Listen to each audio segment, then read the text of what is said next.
Viernes 7 de abril. Viaje cultural a la comarca de Cinco Villas, Tauste, Ejea de los Caballeros, Sádava, un castillo y Sos del Rey Católico. Hoy era el día de un castillo, pero antes había que visitar el yacimiento arqueológico romano de Los Bañales, ubicado en su término municipal. Ese lugar esconde los restos de una ciudad romana, de nombre aún desconocida, y que en relación a una importante vía, hoy desaparecida, tuvo su desarrollo histórico entre los siglos II a.C. y el III después de Cristo, con episodios de reocupación hasta el siglo IX después de Cristo. Declarada perteneciente al Tesoro Artístico Nacional en 1931 y bien de interés cultural en 2003, constituye la principal vía única romana que hubo en la comarca de Cinco Villas.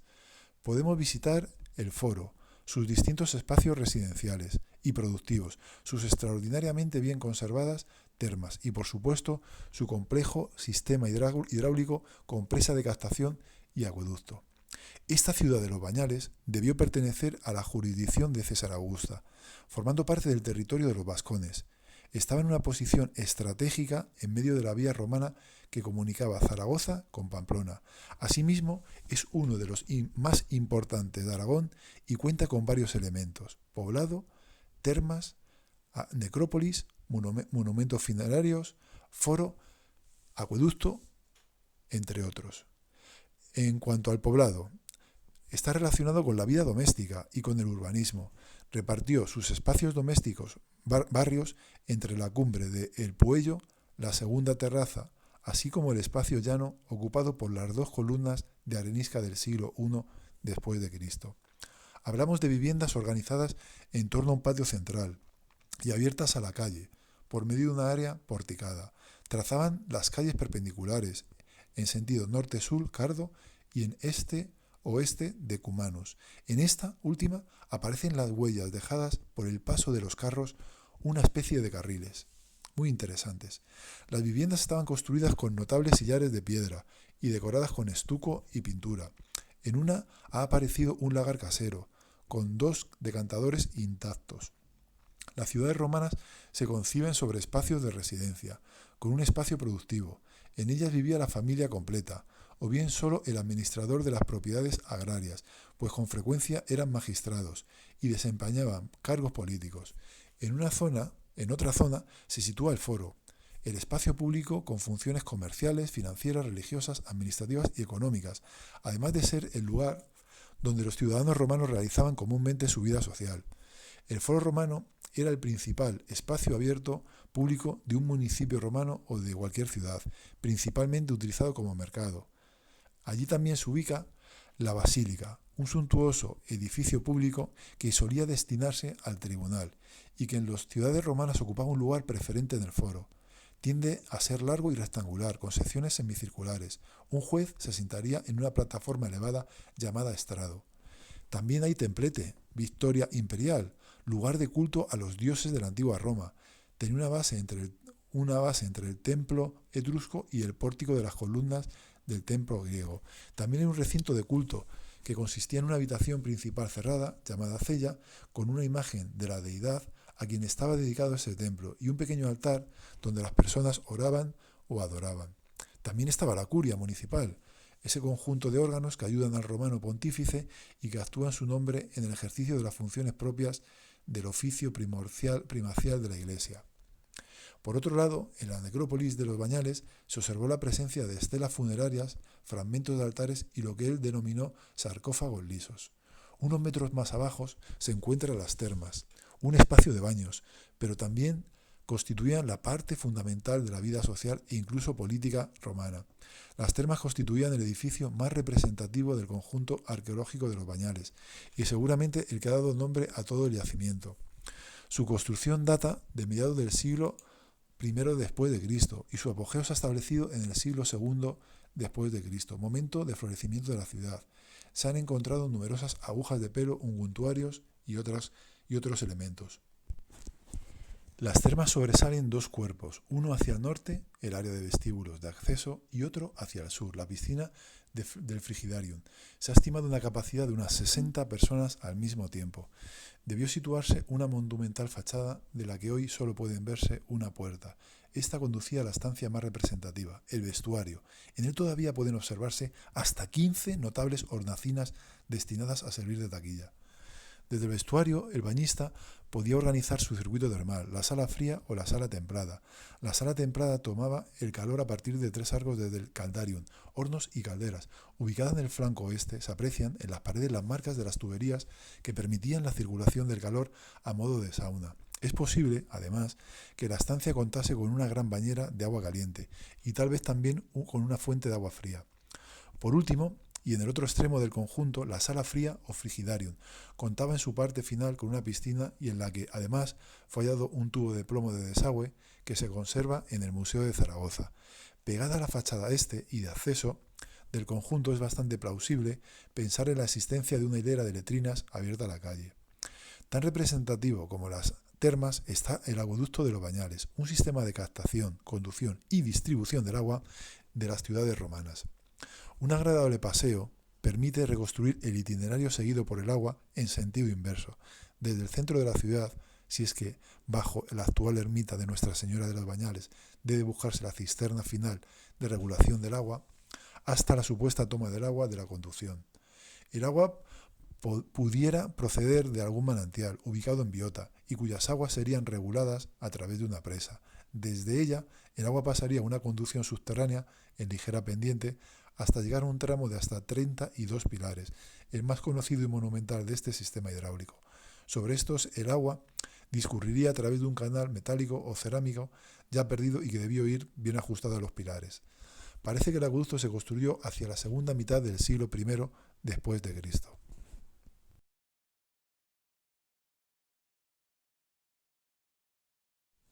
Desde los Bañales nos desplazamos a un castillo. Coronada por la fortaleza que le dio origen, un castillo cuenta con varias iglesias románicas y un extraordinario patrimonio artístico. Recorrer las laberínticas calles de su espectacular judería, contemplar la belleza de sus casas y degustar su sabor medieval por cada rincón era el objetivo. Nos recibió nuestro guía en la parte más alta de la villa, conocida como Peña Ayllón. Empezamos por la iglesia de San Martín, otro de los edificios de obligada visita.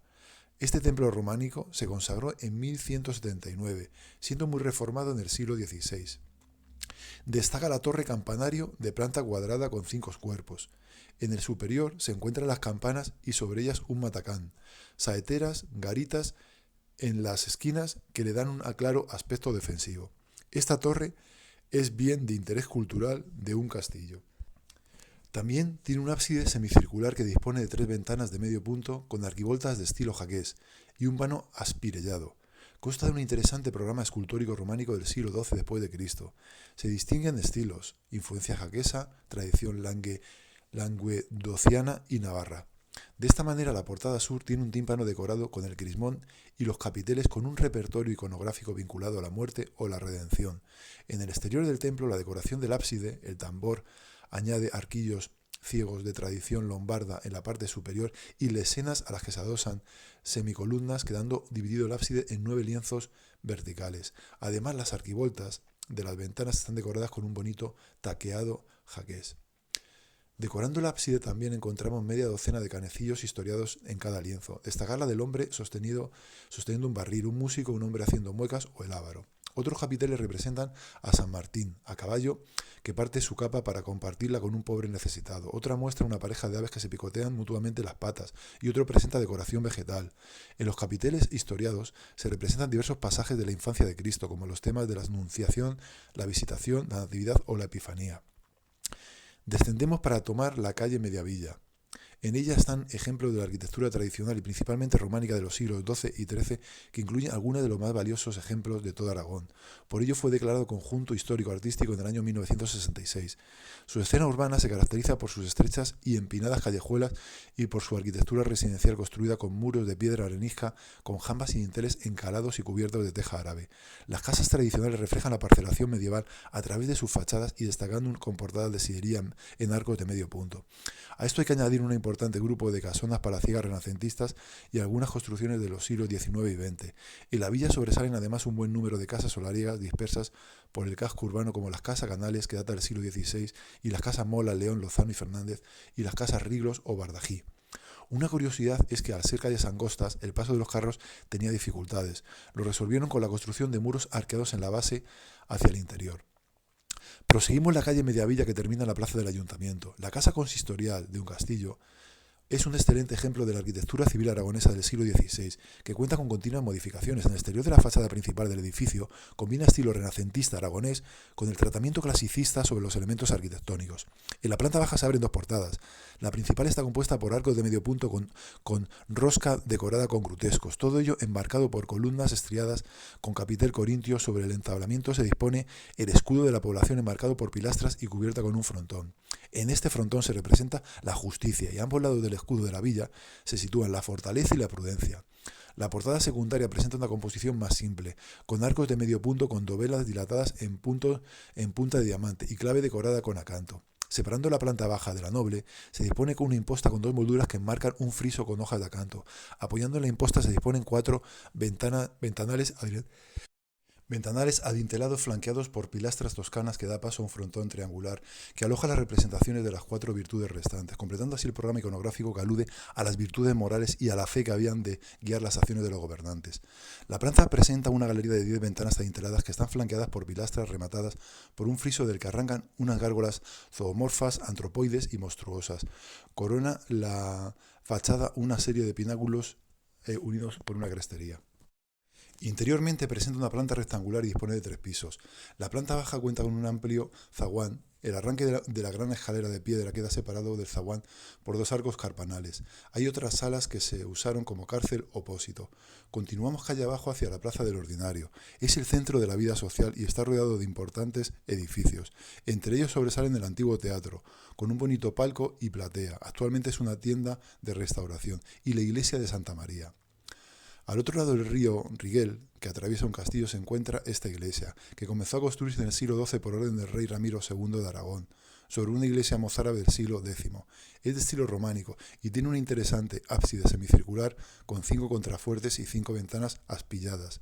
La cornisa tiene un ajedrezado jaqués y canecillos con escenas magníficamente talladas, sobre todo de los personajes en diferentes actitudes, a las que merece la pena prestar atención.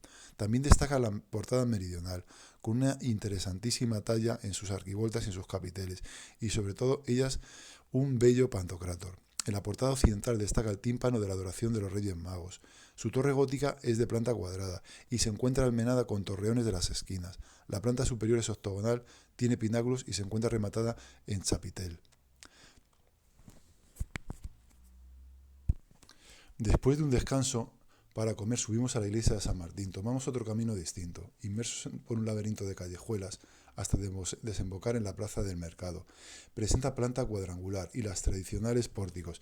Se ubica una de las entradas de la villa, lugar donde entraba la mercancía y se pagaban los impuestos. Una de las calles que confluyen en la plaza del mercado es la que viene de la judería. Tras este paseo improvisado pero muy jugoso, llegamos otra vez a la iglesia de San Martín.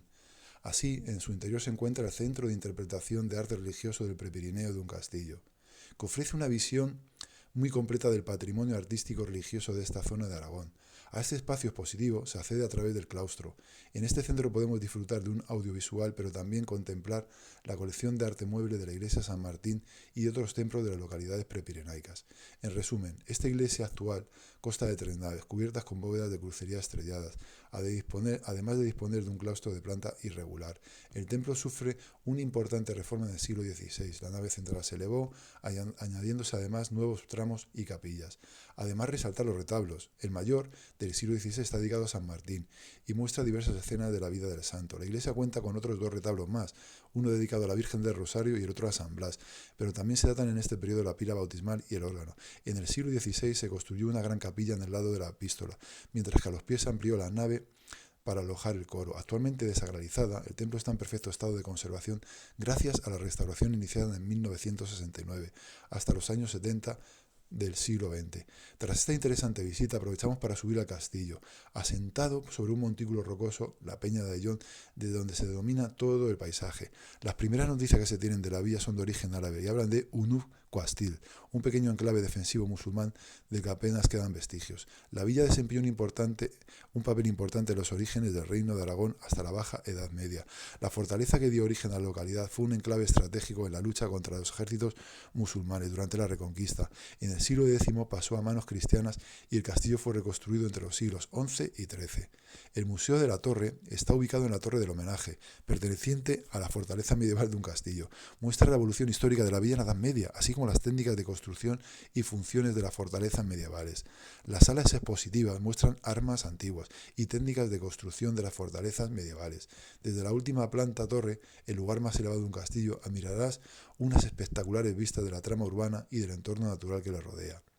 La torre de vigía alberga a día de hoy parte del palacete gótico del siglo XIV, que perteneció a Pedro IV. Esta torre es muy esbelta y tiene una planta semioctogonal, adosada al cuerpo del palacete por uno de sus lados.